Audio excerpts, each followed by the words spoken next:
Honorez nos pères. Ne cherchez pas de combat. Ezana bana lelo ba bundisa papo ya boti. Amemie la justice. Bien aimé, ezana biloko ya mabe et koya kolandisa malikolo na yo. Les pères spirituels ici, ezaka kapapo ya dindisa ki ona maite. Mais zape papa oyo akokipe kozindisa na mai, mais papa oyo bimisi eloko ezalaki kati na yo. Et que yo moko zalaki tamsu ignorant oyebaki yango te, il a suscité en toi quelque chose, batupe babandi komona yo. Lipamboli ya papa eza na motuya, maloba o papa lobi eza na misu. Et monaka pe ba danger et ko préserver pe na ba danger. Arsène Matadi azali moko ya bana na Nzambe, aza moko ya bana na biso. En tout cas, o tozo lingeta kende liboso, tozo senga pe na bandeko. Nayebi ete mongongo ya bapapa esimba makepa na bato na senge na bino ete bo soutenir le archibishop Raphaël Ouayaote. C'est vraiment un père de la foi, c'est mon père spirituel. Alors nous avons aussi des pères de la foi.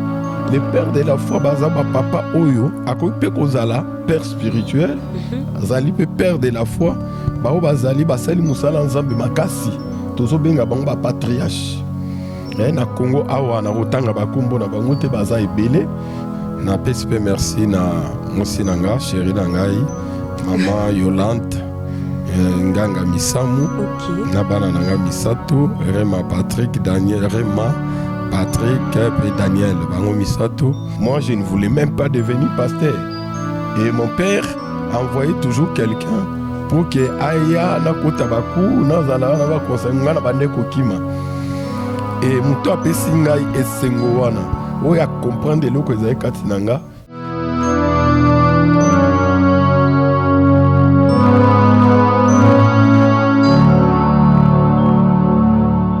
Bonjour, nos chers téléspectateurs de l'émission Parlons sur Oya chaîne Abisso Arsène Matadi TV. Comme toujours, abonnez-vous, aimez et ensuite partagez pour nous soutenir, parce que seul vous pouvez nous soutenir.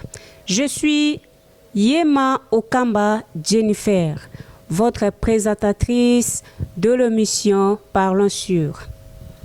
J'espère déjà ça vous dit quelque chose. Parlons sur de choses, sur de réalités, sur la vie. Voilà, tout ce que vous voulez, on va en parler ici. Na chaîne Abisso Arsène Matadi TV. Voilà, pour commencer, topé simbote na président Nabisso Arsène Matadi TV toko lembate ko pesaye ba remerciement Nabisso pe ba gratitude Nabisso, parce que vous savez, comme je l'ai toujours dit, c'est un homme exceptionnel, un homme extraordinaire. Et je salue encore, comme toujours, notre maman FM. Ouais. Une femme vraiment, je ne sais pas. Donc, Bakoutane, homme pur, na femme pure. Donc, Yangwana Basali Pena, couple Moko, Yakitoko Makas, les gens qui savent comprendre les gens. Voilà, il faut savoir comprendre nos proches. Aider les gens à aller de l'avant. Ne sois pas une personne, Oyazawana Kakapona Bachute. Yabatu. Mais zalape mutu oyo bakoki lobi kotanga yo que non, ce qui n'a commis boye, c'est grâce ya mutu intel, parce que Nzambe asala kaka nasima ya mutu. Na pesimbote na baboti na ngai, Mama Béa Eumba Béatrice, une femme qui m'a éduquée. Voilà, si je suis aujourd'hui comme ça, c'est grâce à ma mère. Et aussi à mon père, mon papa, il s'appelle Raymond Okamba. Merci beaucoup à ma famille, merci à tout le monde. Na bosani binote, na lingi bino mingi bo continuer ko soutenir biso pour na été to continuer ko servir mboka na biso. L'émission na biso Parlons sur Yamkolo Yalelo, to yambeli bino lisusu papa na biso révérend pasteur bienvenue Misambu pour alobela biso hein. Vous savez que Tosilisa qui tenaye, ouais, Tosilisa qui vraiment te, parce que Aza vraiment mutu otomoni que Aza na makambu ya kitoko ya couper sa biso. Donc il faut to kangamana ye, il faut tozala pe béni makasi lokola ye. Il faut toyoka to bénéficier na ngolu wana na grâce wana oyo aza nango, il faut toyiba yango. Alors topesi bino micro, papa, révérend, pasteur, bienvenue, Misamu. Bonjour. Bonjour, maman Jennifer. Nzamba Pambola Bino, merci beaucoup. To bénir Nzambe, Nzamba Zalokumu, Nzambe Anetola Manaye, Nangolo Asali Biso ete lelo, to ebana ko kutana lisusu na émission na Bino. Ndenge maman Jennifer Utikoloba, nazali moko ya basali na Nzambe, na kombo ya révérend pasteur bienvenu Misamu, na église centre évangélique de Binza, CB en sigle. Eza moko ya ba grande extension ya communauté munene ya église pentecôtiste Nouvelle Alliance, oye kambami na archbishop Raphaël Ouaya Wete na pesi mbote sikazali, Zambe ya pambola ye, na pesi Zamba Lola. Merci ndenge bandeko ya Arsène Matadi, chaîne ya Arsène Matadi yene sikao na église na biso kotala biso Nzamba pambola bango. Arsène Matadi azali moko ya bana na Nzambe, aza moko ya bana na biso. En tout cas o tozo lingeta kende liboso, tozo senga pe na bandeko na yebi ete mungongo ya bapapa esimba makepai na bato, na senge na bino ete bo soutenir ye akende liboso. Na pesipe merci na mwasi nanga, chéri nangai, maman Yolande Nganga Misamu, na bana nanga misato, Rema Patrick, Daniel, Rema Patrick et Daniel, bango misato, Nzamba pambola bango, apambola l'église mobimba, bana ya CB, na bosani bango te, Nzambe amona bango. Merci beaucoup papa, pasteur, révérend, bienvenue Misamu. Oui. Pourquoi pas aussi, ngai personnellement, na pesi bambo tebele et pas ya maman Misamu, le cœur de notre papa aussi, à mes frères aussi, na pesi mbo tepe na bana nyonso ya CB, c'est-à-dire centre évangélique de Mbinza. Oui, to pesi bino mbo tete olingi bino mingi penza makasi. Alors Papa na ebisio que émission ya l'autre fois ezalaki vraiment kitoko makasi, peuple ya Nzambe ezalaki béni, batu nyonso bazalaki béni, bakomeli biso. Mais mingi question bandaki koya ya na batu moko bakomeli biso, bandeko moko bakomeli biso ye pazali mwana na kati ya ndaku, mwana na Nzambe alukaki ko contacter biso pona kosenga biso olobela ye to biso aussi na oetali bénédiction du Père. Alors na bongo tozo ki penza à considération, alors toza vraiment na posa to yeba to découvrir papa nini o ezali bénédiction ya tata. Tata ndenge yo zali tata na biso soko bénir biso eza malamu mingi penza. Nzambe o yazali papa na biso suprême, soki abenir biso ezali malamu. Ba papa na biso ya bandaku nini penza bénédiction du Père ezoko apporter biso penza na kati ya babomo na biso. Papa, vous avez le micro de notre chaîne Arsène Matadi TV. Merci beaucoup maman pour na likambo etali lipamboli ya ba papa ou bien la bénédiction du Père. Voilà. La bénédiction du Père ezana motuya makasi. Kozali pamboli ya papa ezana motuya makasi. Parce que papa azali oyo amonisio mukili. Papa azali oyo akolisio, papa azali oyo ayebi yo bien koleka batu nyonso. Mais yambo ete tokende na bozindo esengeli tozonga kaka na église. Alors, awa wanagina lobela ba papa misato na kati na église. Nous avons premier père Otobengi, père universel. Okay. Et nous avons aussi le deuxième, c'est le père de la foi. Et nous avons le père spirituel. Beaucoup de gens disent père spirituel azalakate. Mais surtout tangi na Bible, vous allez réaliser une chose avec moi. Suivez-moi très bien. Le Père universel, c'est celui que nous appelons le Dieu Tout-Puissant. C'est lui qui est le Créateur. C'est le Père universel. C'est lui qui contrôle tous les esprits. Okay. C'est lui qui est au-dessus de tout. C'est lui qui est à la base de toutes choses qui est dans le monde. C'est le Père universel. À ne pas contredire, c'est notre Seigneur Jésus-Christ. Nous avons le Père spirituel. Le Père spirituel, c'est Père-là, Papa Oyo, Papa Oyo Azoko Sisite et Loko Katinayo. Le Père spirituel ici, Ezaka Kapapo et Adindisa qui on a maïté. Mais ça peut Papa Oyo. A kokipe ko zendiso na mai, mais Papa Oyo a bimise Loko Ezalaki Katinayo. Et que yo moko zalaki tamzu ignora oyebaki yangote, il a suscité en toi quelque chose, batupe babandi komona yo. Comme moi, je suis le fils d'un père. Oui. Moi, je ne voulais même pas devenir pasteur.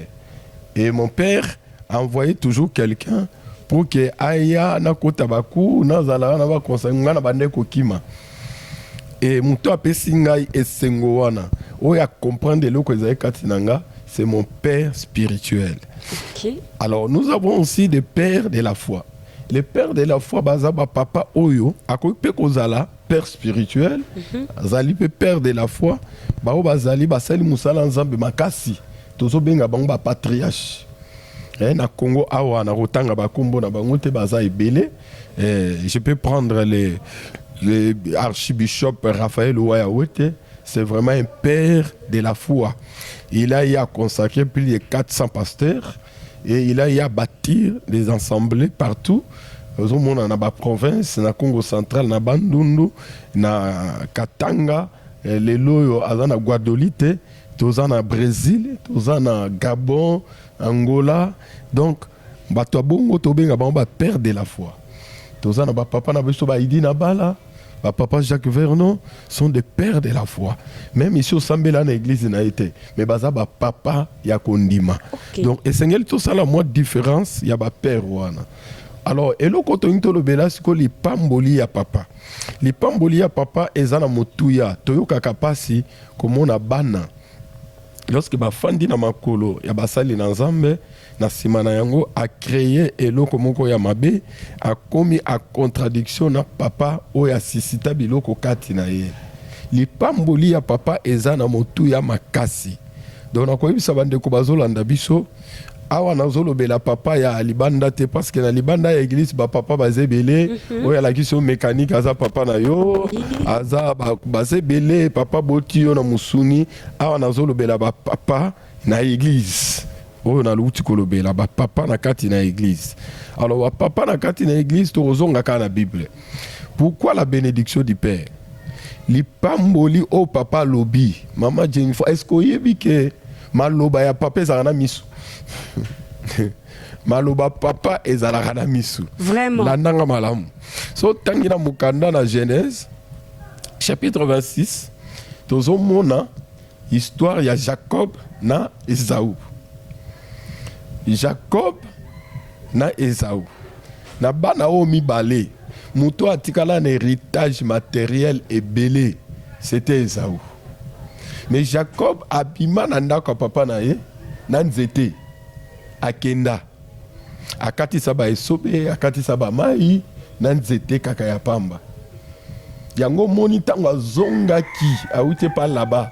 Tango azozonga na basine mibale na biloko. Azoyebisa na nzambe alobete na kati saka mai oyo na nzete pamba. Mais siko nazokozonga na dekan.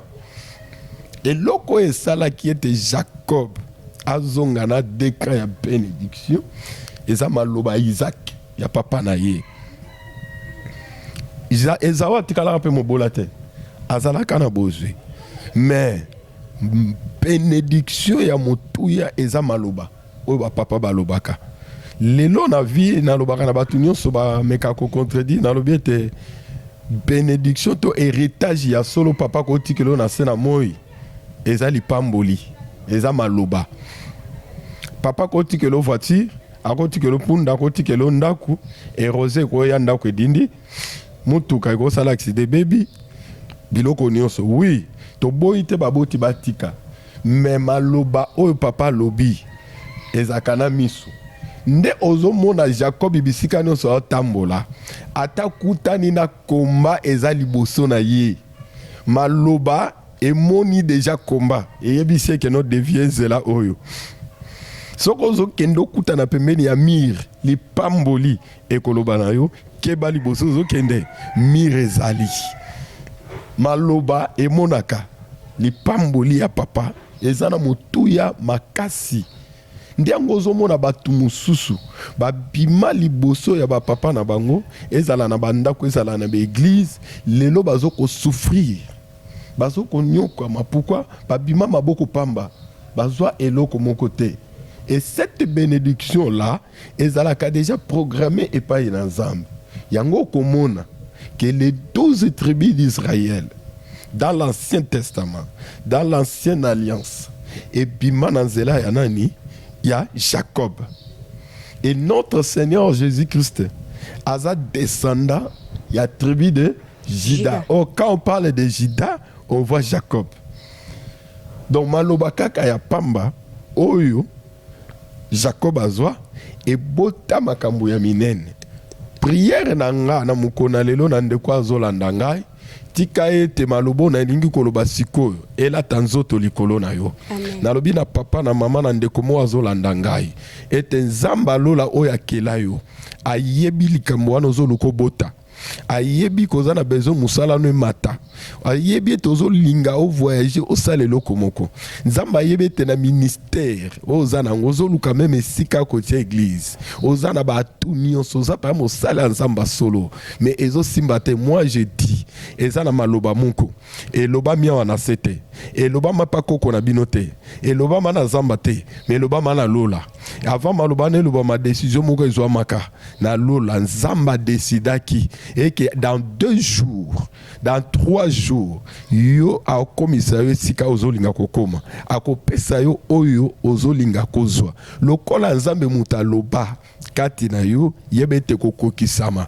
Oya Jacob, biso tomoni était saint et salami, mais ça a été déjà déclaré pendant qu'il était dans le sein de sa mère. Tango azalaki na libumu pe na lobi na ndeko moko e na maloba moko eloba maki ava yo botama e maloba wana malgré lelo ozana position wana ngala zone dimete Nzamba zo poussa makambo kitoko liboso na yo na zone ndima ete maladi wana ekosila parce que ozana mission munene na sena moi famille na yo ezotalela bobele seyo kotika yo na sena maladi ekozala pasi po ba mbongo ebele Nzamba abongisa minene pesa yo e ba mbongo na yo te mais aba mbongo batu moko baza ebele na sima na yo esengeli ete Nzamba pesa nde yo mbongo po yo soutenir nde batu wana nazoloba na yo te maloba oyo Nzamba loba ekokisama pe nga lokola pe papa mosali na Nzambe na lobi ekosimba na musalo zokosala wana voilà maman likambo etali bénédiction du père ezana mutuya makasi et pour clôturer na likambo na ina ebisa na bandeko boy nous devons beaucoup honorer nos pères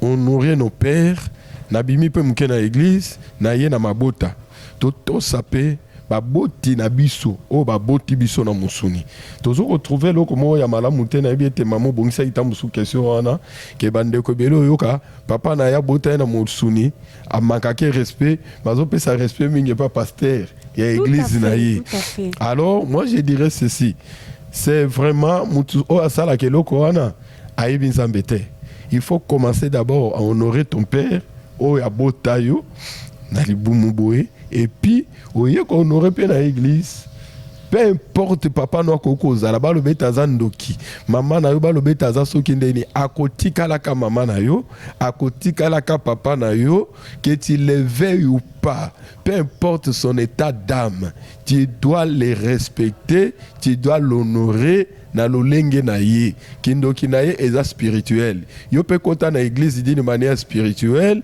okolonga oya mabe wana ekomela yo te voilà pourquoi na sengi na bandeko nyonso surtout les jeunes honorer nos pères ne cherchez pas de combat eza na bana lelo ba bundisa papo ya botier amemie na justice papa ya molimo amemie na justice bien aimé eza na biloko ya mabe ekoya kolandisama likolo na yo yango nalobi na bana na nzambe nyonso lipamboli ya papa eza na motuya maloba o papa alobi ezala na misu emonaka mpe badanger ekoki kopreserve mpe na badanger tika ete nzambe apambola bino. Merci beaucoup maman.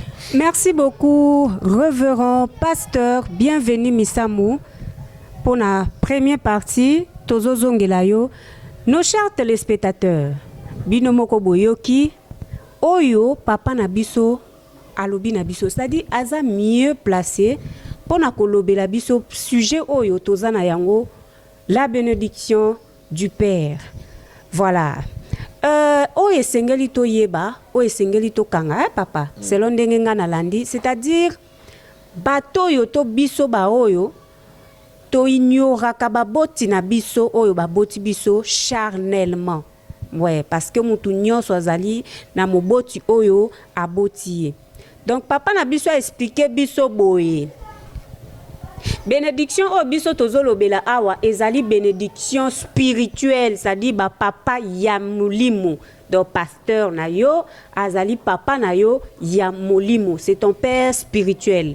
Mais avant asimba kuna papa na biso abandina na kolakisa biso exemple ya malamu penza pe ya kitoko ete ava yo oya kotosa pasteur oyo azali papa na yo spirituel esengeli obanda nanu kotosa papa oyo aboti you.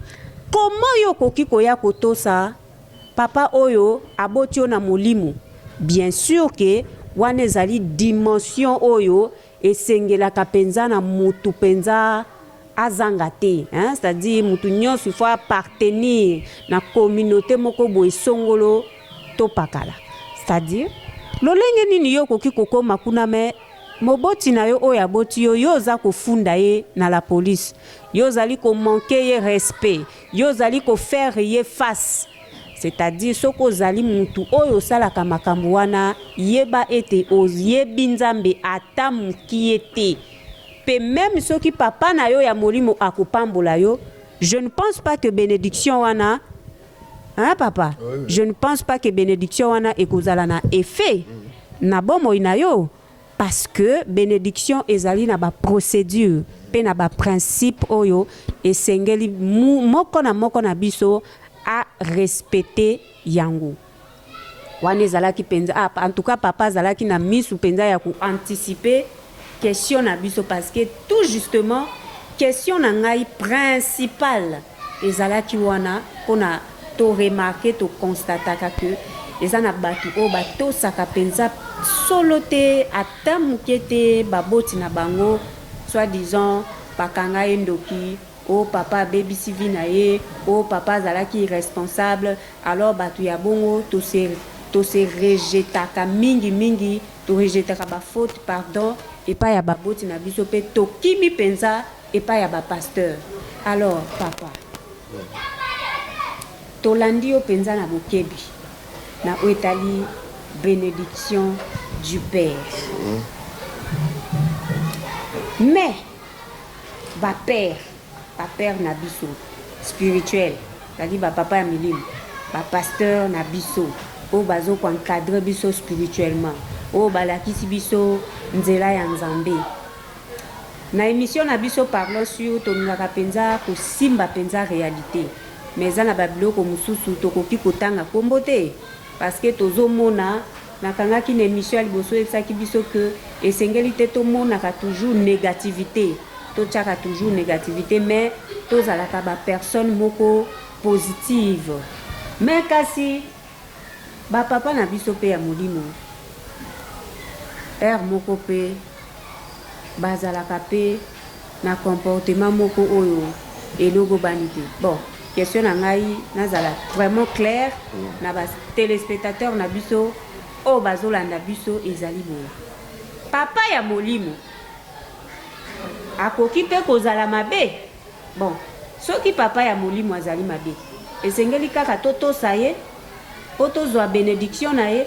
Est-ce que bénédiction ya papa ya molimo ya mabe nayebi te soki papa na biso azocomprendre nazolanda malamu mama nazolanda papa na biso ya molimo oyo mpe azali na caractère to comportement moko te oyo ezali exemplaire oyo ezali koreflecte mpenza kriste te kati na ye tomonaka yango soki bapasteur ya malamu bazali ndeti yo papa na biso cela veut dire que ya faux mpe bazali il y a de faux pasteurs alors communauté na ngai batelespectateur na ngai nalingaka mpe nazala na place na bango donc nazomitia déjà na place na bango bazolanda biso baza mpenza na baquestion ya kopose biso toza mpenza na bafaux pasteur ngai nalobi yango bapapa na biso mpenza ya milimu oyo baza na comportement oyo ezali kopesa kriste lokumu te siko papa na ka wana toza kaka na besoin ya bénédiction na bango ou bien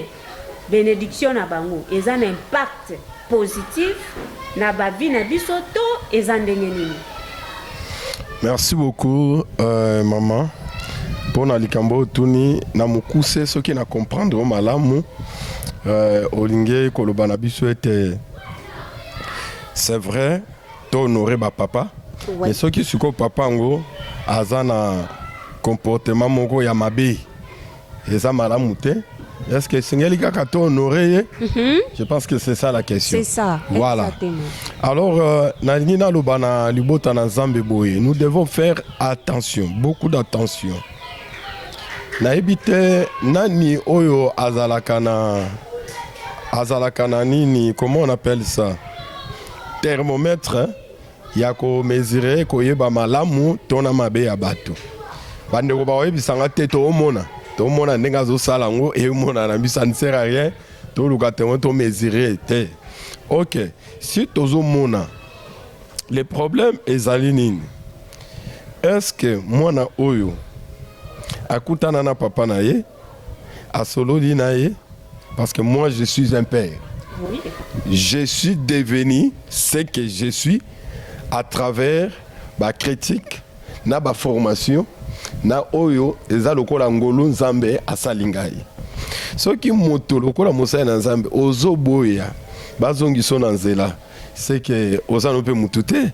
Est-ce que moi na wana constater que papa aza malamu te akutana na papa na humilité nyonso kosolola na papa tala eloko boy ezoko honorer église te ezo honorer libota te ezo honorer te église ezo kasoni eza est-ce que bakutana na bango basolola ceux qui akutana na yete na kosenga ete bakutana. Si c'est l'église qui constate, l'église va constater. Est-ce que vous avez formé un groupe de gens? Bakei bakutani na ye. Maman na webi sabine loko moko. Moi je connais un grand homme de Dieu en Nigeria. Basala nzambe bele ba yebi. Cet homme de Dieu aza papa o babengi patriarche. Na comment ki na moment moko a dévié. Tango a dévié ezaki na nzela ya mwana moko amuke ya mwasi ndaba ndo betisa papa mutu papa ko tanga lisu bibliothèque papa era reprise à la soute mwana ana mema papa koto ya mema ezongisa libo et bakambi ba constater yango ba bi père asa bébé ezali sur la nzela te. Qu'est-ce qu'ils ont fait?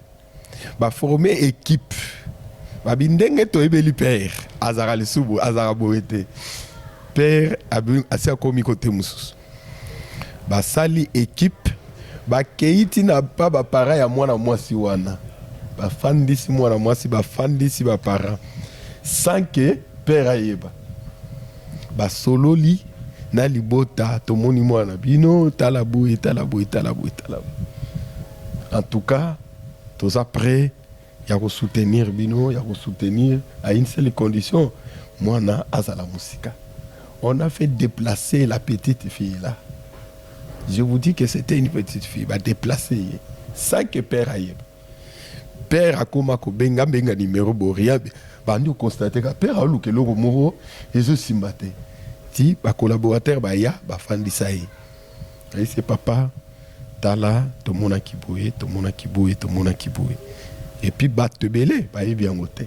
To kenda qui place to kenda qui bouille. Biso tout moni. Ba vie na biso ezo kende en danger et tant que yondo ana maloba ya lipamboli papa fuka mama ya monsieur kita Et on a enterré les problèmes. Le père a repris ses activités. Ndenge Zalaki, l'église continue à évoluer. C'est ça le problème avec Bisso, Basali Naza, Mena Bandimito, Kamba. Oh, il y a Bisso Tolobara qui Arsène Mata des Amabé. Et révérend bienvenue à Zamabé. Est-ce qu'il y a quelqu'un qui a approché les révérends bienvenus? Il y a quelqu'un qui a cherché la source. Il y a ma bé, il y a papa, si qui a commis papa, comme il a lâché, a commis quoi, est-ce que Balouki Baïeba, papa a commis boé, pourquoi? Le problème, c'est ça. Moi, je vais demander à ces enfants-là qui trouvent que papa a commis ma bé, bon, approcher, soit former un groupe de gens, aller les voir. Ceux qui aboyi, koyo kabino, bobo de la Zambe, Zamba ko orienté bino, sera le bibo bima, bobimi. Tango mususu pe likamboana, eza ya tamoko ya muke. Ça va passer. Et ko leka o yozo mona papa ko mabe wana e ko leka. Makambo kozonga normal. Soko yo kinzambe. Nzambe na o yebisa yo tana yo na église esa nini et sili sala nini pima kende. Dieu aussi peut te dire que non, ténère là. Tozana ba exemple les gens dans la Bible, il y a biloko ils belé. Ils belé. Donc voilà, par rapport à temps, on va passer biso, moi to fungo la Bible awa, to banda ko expliquer les sous total à Moselle ensemble boye, prophète boye, roi boye, et ça pesate. Donc en quelques mots, ndelo kona ko lo bayango wana. To fandi sa papa, to solo la na. Alors, merci papa. Nos chers téléspectateurs de notre émission Parlons sur, voilà, on a parlé sur la bénédiction du Père. Voilà. Bénédiction du Père est à 100% émission moko chrétienne. Hein? Tolobeli pena na o etali pena bana na nzambe batu oyo bazali pena kati na nkolo.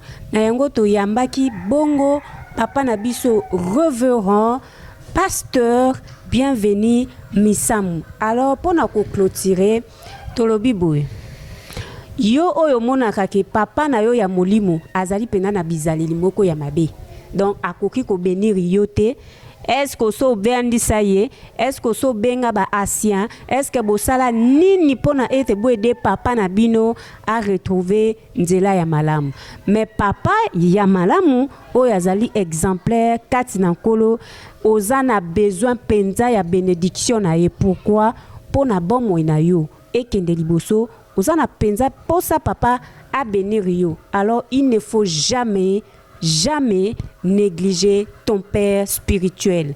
Tant on a zolobe la père spirituel, ezali bisiko yo sambelaka. Ezali bisiko yo kendaka kofuka melanzambe pona ete nzambe ayoka yo. Alors respectons nos pasteurs, respectons nos pères, respectez aussi nos pères physiques. Voilà, parce que exemple ya malamu yango wana il faut zalana nous exemplaire nandaku ensuite okomema yango nakati ya église. Merci beaucoup papa. Numéro ya liloba moko ya suka penza ya suka pona ko clôturer peut-être ozana mutu faut pesa mbote et tout donc voilà. OK.